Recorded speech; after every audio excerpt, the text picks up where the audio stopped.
Hey, ministry friends, it's been a long time since we've actually got to talk and engage with each other. I just wanted to, I usually give these videos, but it's been quite a season to kind of actually share with you all. And I wanted to share a couple of really personal things as to why you may have not heard from me in a while.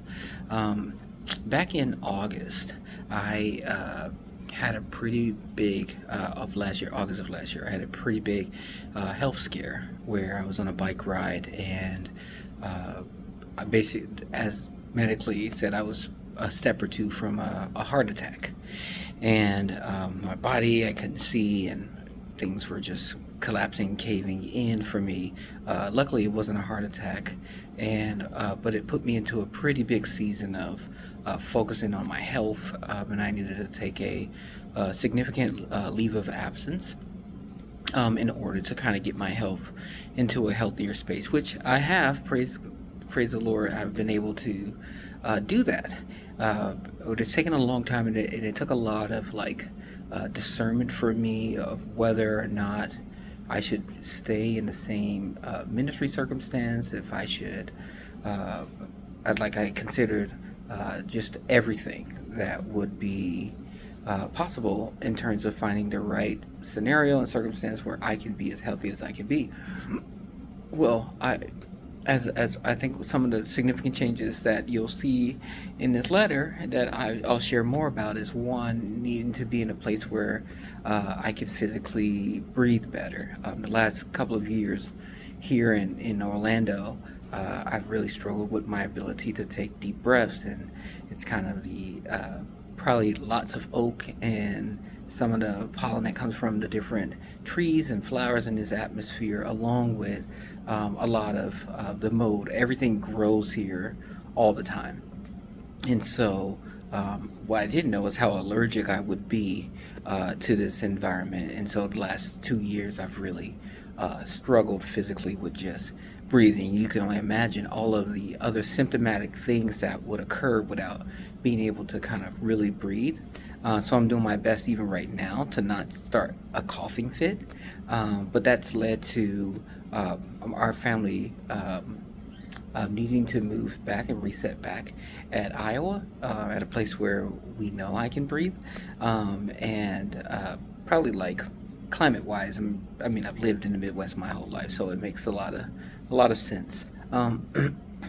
That being said, I'm also continuing to work with Wycliffe, so I'm not leaving the organization, but continue to serve in learning and development, with developing ways that we as an organization can continue to create a place of belonging for people, whether that's intergenerational, racial, and culturally speaking. And so I'm looking forward to now being able to give you more updates now that there's a lot more solidity in my health and stuff.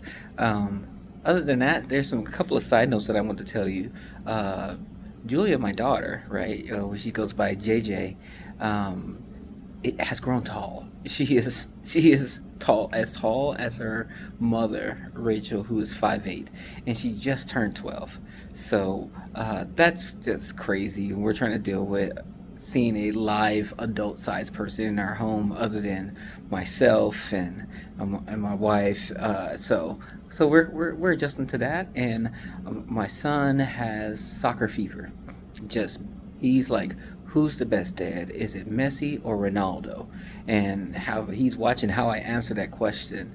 And we're moving back. One of the things we'll be theming his room is with soccer, and he's looking forward to just really engaging. He's a part of a soccer program here. We're going to be hopefully getting him into a soccer program when we come back to Iowa. But Oh, and I should say that we'll be moving back to Iowa, if I haven't clarified that.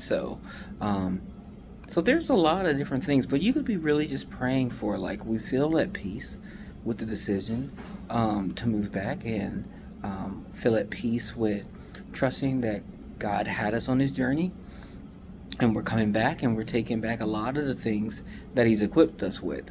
One of the funny things in this whole process is that I've had to do a lot of weight training, like lifting weights and weight training, and working with a profession, a coach, a weight training coach, and you know, I've never significantly did that, and now I can like bench press over 200 and leg press 500 pounds. I was like, well, I guess there's something come out of not breathing. You develop stronger muscle tissues and stuff. So we were laughing about that, but I just want to tell you how much I'm grateful and thoughtful thought and prayer you all are for me, and apologies about how long it's taken for me to be able to talk to you all.